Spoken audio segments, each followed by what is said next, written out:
Ya, baik. Doa dimulai. A'udzubillahi minasyaitonirrajim. Bismillahirrahmanirrahim. Raditu billahi rabba wa bil islamina wa bi Muhammadin nabiyyan wa rasulah. Rabbi zidni ilma wa zidni fahma. Amin ya rabbal. Baik. Assalamualaikum warahmatullahi wabarakatuh. Selamat sore, selamat sejahtera untuk kita semua. Berjumpa lagi kita Selamat di sore, Pak. Oke, ya. Berjumpa lagi kita di perkuliahan standarisasi dan kontrol kualitas atau saya singkat dengan SKK ya. Pertemuan ke-10 ya, dengan topik kita hari ini adalah perhitungan nilai apa CP dan CPK.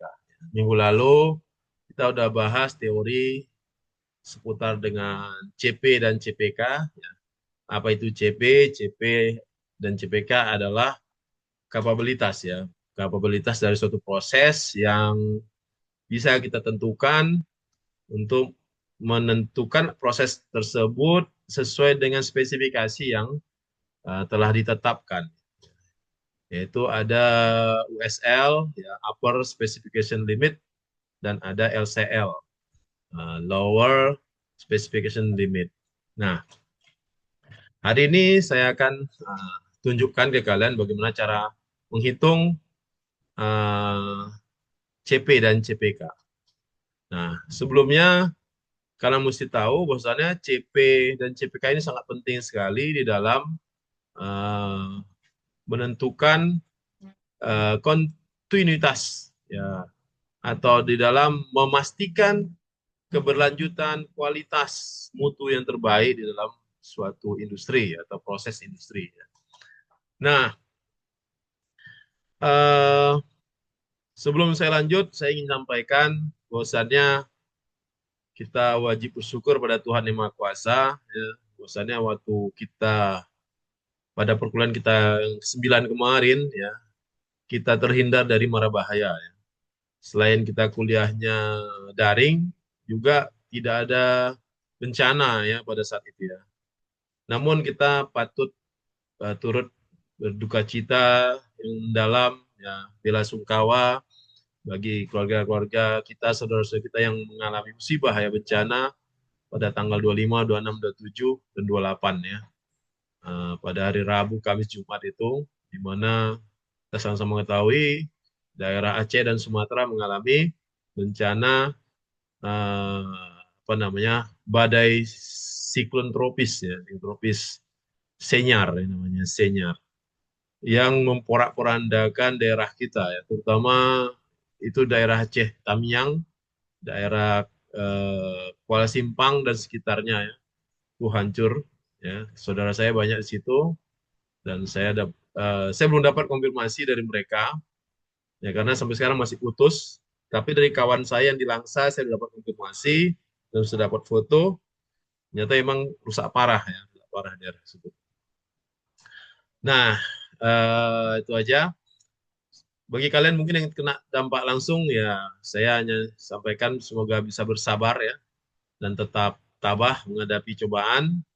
Semoga cobaan ini bisa makin memperkuat ya, makin memperkuat diri kalian dalam menghadapi segala eh, apa namanya ujian dari Tuhan ya. Ini kan ujian. Baik, itu aja. Eh, kita kembali ke topik yaitu perhitungan kapabilitas proses atau CP dan CPK. Saya tidak ingin memperpanjang mukadimah, saya akan share langsung apa namanya file spreadsheet untuk menghitung apa nama ini spreadsheet untuk perhitungan CP dan CPK ya. Baik, ini kok begini nih, apa cerita? Bentar ya, ini kok punya saya aneh nih. Oh, udah. Oh, terbawah aja. Atas aja. Dah. Baik. Di sini ya. Ini kelihatan nggak nih tabelnya? Satu orang aja coba. Kelihatan nggak tabelnya? Kelihatan, Pak. Oke, baik. Silakan kalian kalau mau kalian catat, silakan kalian rekam sendiri pakai HP kalian atau gimana caranya ya. Karena ini penting sekali ya, hitungan ini. Terutama nanti ada tugas-tugas yang diambil dari ini. Nah, ini ada apa namanya ya, hasil perhitungan, hasil pengukuran terhadap diameter sebuah poros, ya. Poros yang merupakan hasil dari pembubutan ya, di mana ditetapkan spesifikasi bagian atasnya atau upper specification limitnya adalah 10,5 mm dan spesifikasi atau batas bawahnya adalah 9,5 mm. Nah, kita diminta untuk menghitung apakah proses pembubutan ini eh, capable ya, capable. Ingat nih, ini dia interpretasi nih ya. Jadi ini untuk CP ya, kemarin sudah saya jelaskan minggu lalu saya jelaskan tentang ini, di mana bahwasanya proses kita harus mengikuti ini ya. CP itu harus di antara ya minimal 1,33. Nah, maka ini kita harus hitung. Karena kalau dia di atas 1,33 berarti dianggap prosesnya berhasil. Nah, prosesnya bagus. Tapi kalau di bawah berarti ada masalah. Baik. Nah, rumusnya supaya kita nggak kabur ya. Ini dia rumusnya. CP dihitung dengan USL dikurang LSL per 6 sigma. 6 sigma ini adalah standar deviasi, standar deviasi. Nah, sementara untuk CPU ya, untuk CPL, untuk CPK sorry. Ini CP ya. Ini kalau CPK itu nilai minimum dari di antara CPU atau CPL. Rumus CPU ini dia ya. WSL dikurang X bar itu nilai rata-rata per 3 kali apa ya standar deviasi. Sementara CPL itu adalah X bar dikurang batas minimum spesifikasi per 3 sigma atau 3 kali standar deviasi. Baik, kita cari dulu pertama yang gampang adalah X bar ya. X bar. X bar kita gunakan rumus apa average kita klik ini enter. Nah, kita dapat nilai rata-rata dari semua hasil pengukuran adalah 9,8928. Kita butuh ya oke. 2 angka belakang koma aja. Kemudian standar deviasi S ya. Sigma S. Nah, kita gunakan juga STD tapi STD sampel ya, STDS nih. Sampel. Kita ambil, kita sorot daerah yang mau cari, baru enter, dapat standar deviasinya adalah 0,00067 ya, 67. Nah, apalagi yang belum? Udah. Nah, maka ini LSL kita copy aja lagi kemarin. Ctrl C. Nah, itu dia. Nah, baru kita cari CP. Ya, CP. CP adalah, nah, rumus CP ini dia. Ya. Ini USL dikurang LSL. Oh, buka kurung dulu, jangan lupa. Buka kurung USL dikurang LSL dibagi 6 kali, buka kurung 6 kali standar deviasi. Kurung, enter. Nah, maka kita dapat CP-nya adalah 2,47 sekian-sekian. Ya. Nah, sementara untuk CPK. Nah, CPK. Kita cek dulu CPU-nya berapa. CPU-nya. Nah, kita tinggal masukkan USL, buka kurung USL upper dikurang X bar ya, bagi 3 kali standar deviasi. Ya, itu dia dapat CPU. Baru CPL adalah X bar dikurang LSL. Terbalik dia. Oh lah, buka kurungnya. Ya, X bar dikurang LSL. Oke, bagi buka kurung 3 kali standar deviasi. Enter. Nah, CPK adalah minimum dari CPU-CPL. Kita gunakan rumus minimum data. Minimum data dari ini. Tap dapat. Sehingga kita dapat CP dan CPK-nya. Nah, ya itu cara mencari. Gampang ya, nggak begitu sulit. Sulit. Nah, oke. Baru kemudian kita interpretasi. Di sini interpretasinya. Ya, nih. Interpretasinya adalah jika CP lebih kecil dari 1, maka proses dianggap tidak capable. Ya, nggak bagus prosesnya. Ya, jangan dilanjutkan. Berarti ada masalah. Nah, kalau CP di antara 1,33 dan 1,67 berarti bagus prosesnya, apa? Sudah sesuai. Nah, kalau di atas 1,67 maka kalau CP di atas 1,7 maka sangat bagus ya, kapabilitas tinggi. Sementara CPK kalau udah kurang dari 1 maka prosesnya jelek atau tidak memenuhi spesifikasi. Nah, kalau di antara 1 sampai 1,33 maka kalau di CPK itu tidak ideal, belum ideal. Artinya masih perlu peningkatan. Nah, itu. Di CPK dia lebih sensitif, seperti yang saya jelaskan minggu lalu ya. CPK itu lebih sensitif kenapa? Sebenarnya CPK itu eh, apa namanya? Dia menghitung berdasarkan pergerakan rata-rata dari data. Sementara CP enggak. CP pokoknya seperti tadi rumusnya itu tadi ya. USL kurang LSL dah selesai gitu aja. Tapi dia nggak memperhitungkan si rata-rata tadi. Buat CPK memperhitungkan. Sehingga kalau dia di atas 1,3 barulah dianggap capable. Kalau dia di atas 1,67 berarti sangat baik. Tapi kalau dia di atas 2 itu berarti kelas dunia. Artinya emang sangat ekstra apa namanya uh, luar biasa berarti kualitasnya. Nah, maka apa yang kita peroleh di sini? Kita peroleh di sini adalah CP-nya 2,4. 2,4 berarti di atas 1,67 ya. 1,7 artinya kapabilitasnya tinggi. Nah, kemudian CPK-nya 1,94. 1,94 itu adalah di atas CPK 1,67. Maka prosesnya sangat baik. Bahkan mendekati kelas dunia. Tinggal sedikit aja lagi jadi kelas dunia. Dengan arti kata, dan kata lain, bahwasanya proses apa namanya pembubutan ini memang baik, sangat baik.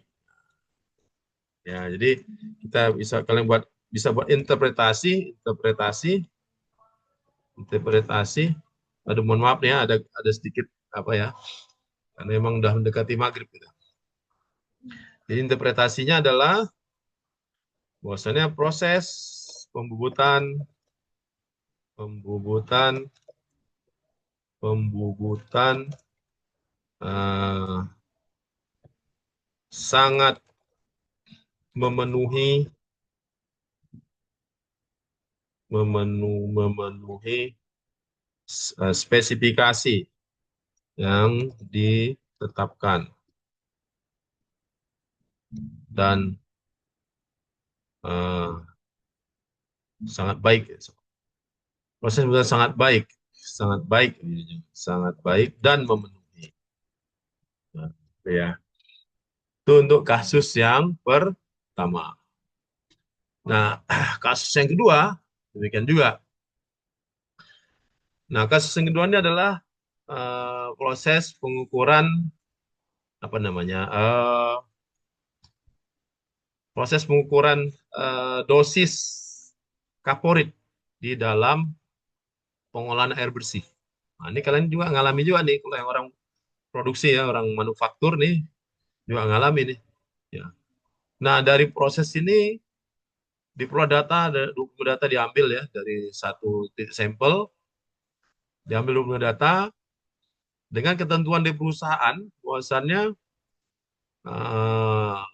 spesifikasi atas batas itu adalah 0,2 ppm dan batas spesifikasi bawah adalah 0,01 ppm.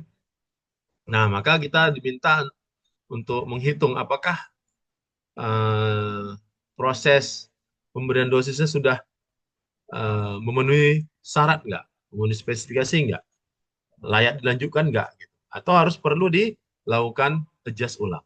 Maka sama tadi kita cari dulu X bar-nya ya, X bar. Maka X bar-nya kita gunakan average. Average, mari. Di average-nya 0,1124, kemudian standar deviasi. STDEF. STDEF S sampel ya, karena kita sampel ya. Kita bukan populasi, kita sampel, kita ambil sampel dia. Kalau populasi itu luas dia. Sampel sedikit aja. Nah, kemudian baru kita hitung CP. CP adalah USL, USL buka kurung, USL dikurang LSL, tutup kurung dibagi buka kurung 6 kali standar deviasi, enter. Dapat CP 0,91. Nah, CPK, maka kita hitung CPU-nya berapa. CPU adalah USL, buka kurung, USL dikurang X bar, tutup kurung, dibagi 3 kali standar deviasi. Enter. CPL adalah batas X bar di buka kurung dulu, X bar dikurang batas bawah,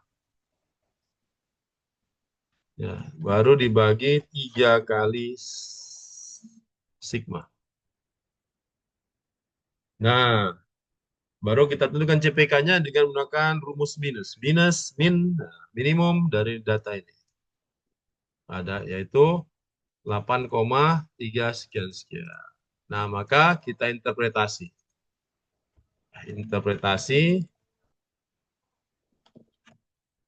Apa interpretasinya? Kita lihat ya. CP-nya ya, di atas. Wah, tidak. Ternyata rendah punya kerjaan dengan gitu. CP 0,91 di bawah 1. Ya, di bawah 1. Kemudian CPK-nya 0,84. Nah, juga di bawah 1. Nah, artinya interpretasinya artinya berarti proses pemberian dosis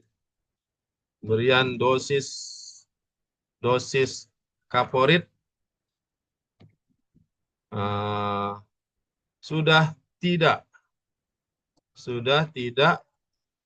memenuhi spesifikasi yang ditetapkan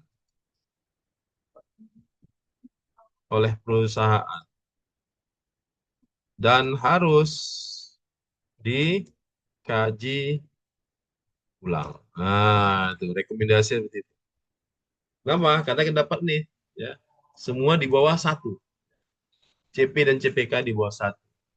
Nah, maka kita perlu mengkaji ulang ini. Kita harus lihat alat mesinnya ya. Mesin pompanya rusak nggak? Bisa jadi angka-angka ini kan hanya angka, tapi penyebabnya apa? Penyebab bisa jadi mesin ya. Mesin. Atau pengetahuan operatornya kurang bagus, dia nggak paham dosing. Kuranginya aja makin lama makin kecil, makin kecil. Nah, gitu. Akhirnya tidak sesuai spesifikasi. Atau faktor lain, misalnya ternyata sensor sensor pemeriksaan apanya kadar kaporitnya ya ternyata rusak atau kotor. Nah, itu begitu dapat informasi langsung dilakukan tindakan seperti itu ya. Nah, baru kemudian diambil ulang 25 sampel lagi, diuji lagi, dicek lagi apakah CP dan CPK-nya masih di bawah satu dan seterusnya. Jadi penyebabnya, kalau penyebabnya beragam ya, banyak variasi, banyak penyebab ya.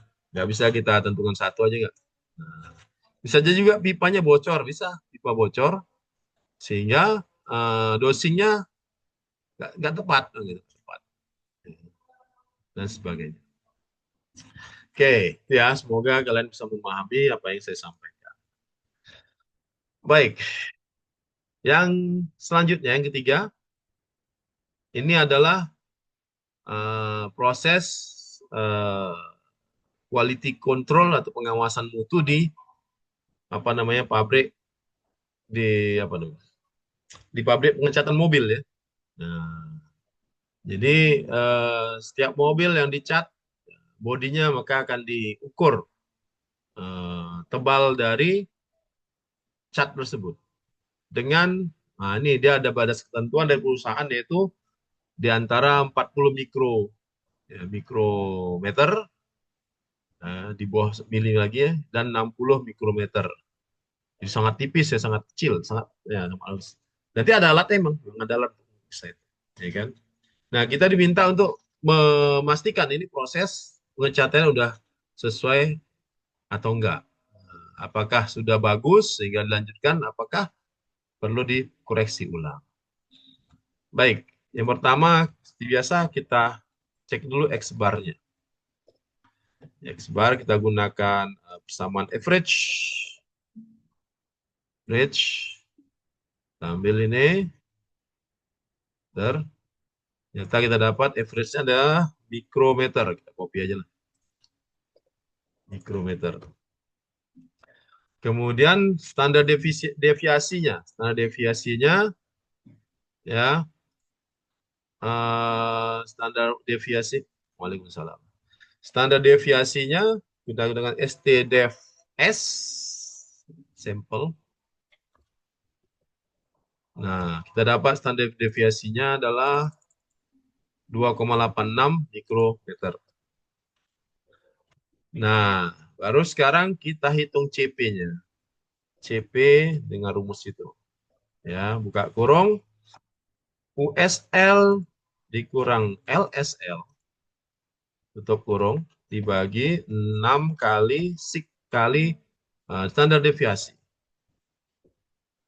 Nah, kita dapat apa namanya CP-nya 1,1 1,16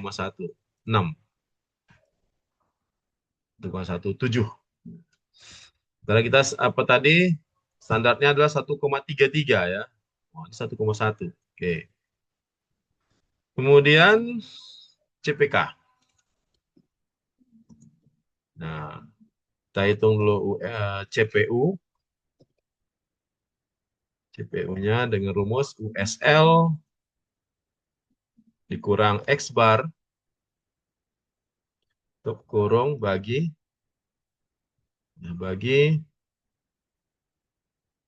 eh,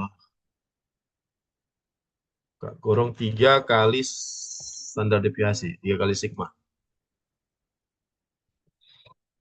Nah, CPL lah. CPL adalah X bar kurang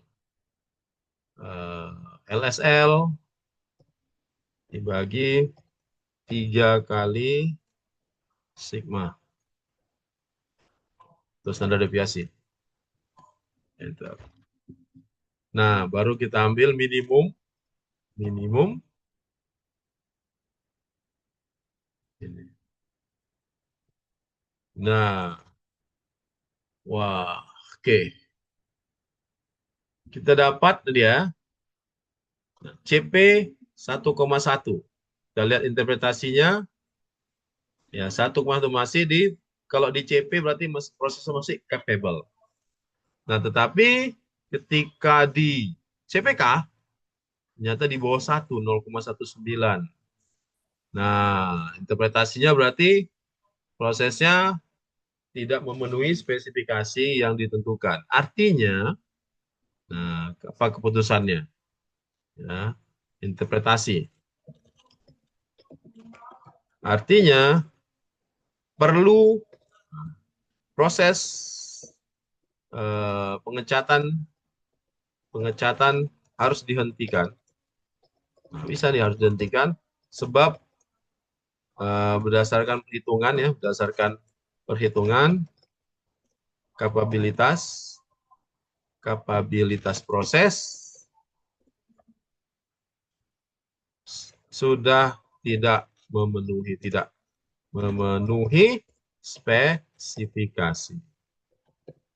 spesifikasi yang telah ditetapkan perusahaan.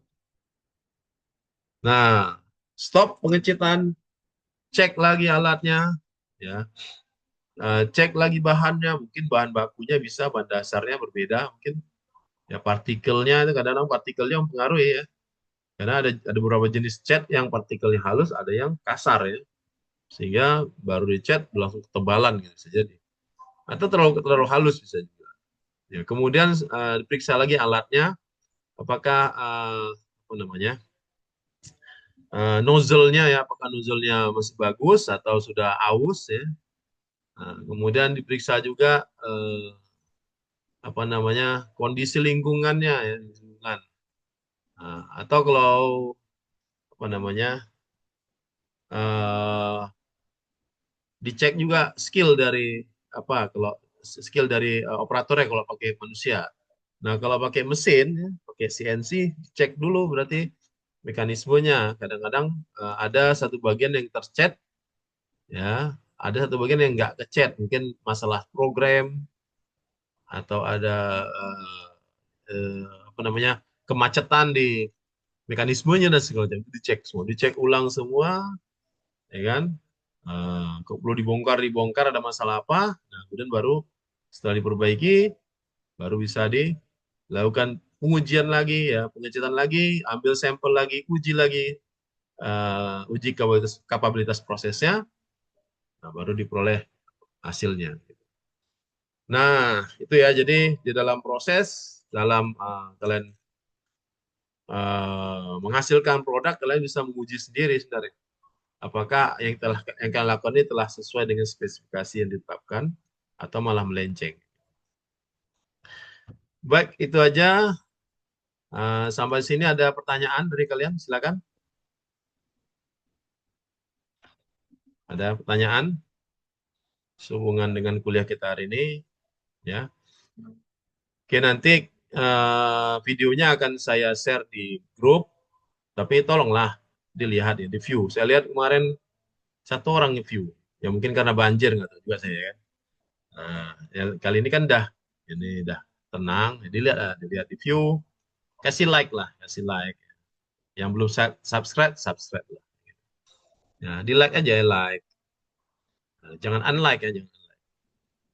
Nah, oke, itu aja. Kalau nggak ada lagi pertanyaan, saya pikir cukup. Mari kita tutup kuliah kita dengan berdoa. Biasa, saya akan pin doa menurut agama Islam. Bagi yang non-Muslim, silakan berdoa menurut agama dan percaya masing-masing. Astagfirullahaladzim, astagfirullahaladzim, astagfirullahaladzim, la ilaha illa huwal hayyul qayyum. Astagfirullah. A'udzubillahi minasyaitonir rajim. Bismillahirrahmanirrahim.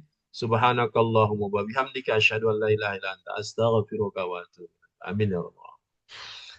Baik, Assalamualaikum warahmatullahi wabarakatuh. Selamat sore, selamat sejahtera untuk kita semua. Waalaikumsalam warahmatullahi wabarakatuh. Halo Mbak. Oke, baik. Kita live ya.